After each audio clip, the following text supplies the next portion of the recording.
और प्रेम से बोलिए जय माता दी। सच्चे दरबार की जय। मैया के मन भावन सूरतिया सबके दीवाना बनवले बा।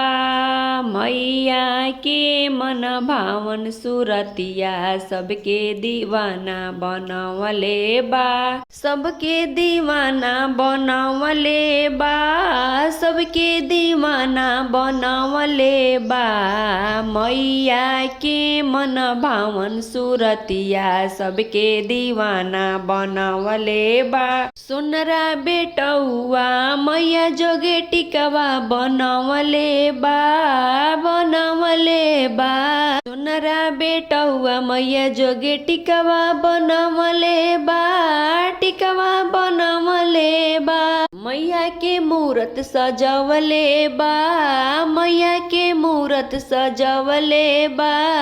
मैया के मन भावन चुंदरिया सबके दीवाना बनवले बा। मैया के मन भावन चुंदरिया सबके दीवाना बनवले बा। सबके दीवाना बनवले बा। सबके दीवाना बनवले बा।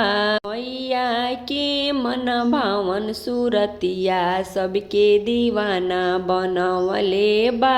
मैया के मन भावन सूरतिया सबके दीवाना बनवले बा।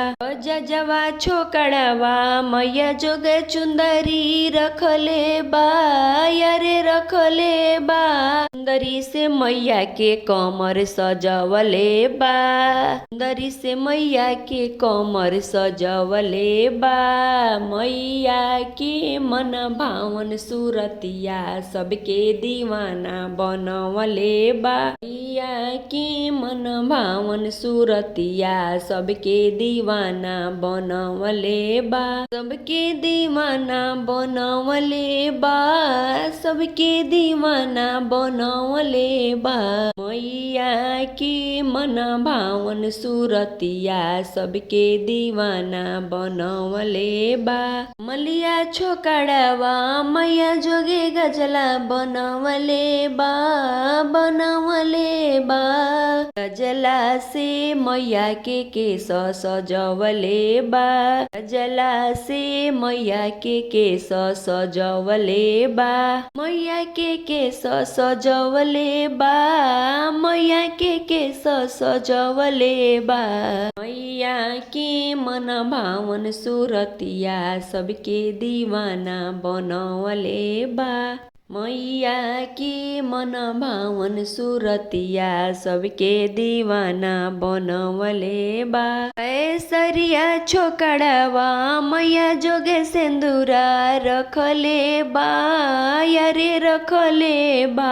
सिंदूर से मैया के मांग सजवले बा। सिंदूर से मैया के मांग सजवले बा। मैया के मांग सजवले बा। मैया के मांग सजवले बा।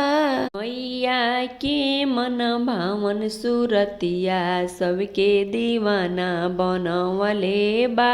मैया के मन भावन सूरतिया सबके दीवाना बनवले बा। सबके दीवाना बनवले बा। सबके दीवाना बनवले बा। मैया के मन भावन सूरतिया सबके दीवाना बनवले बा।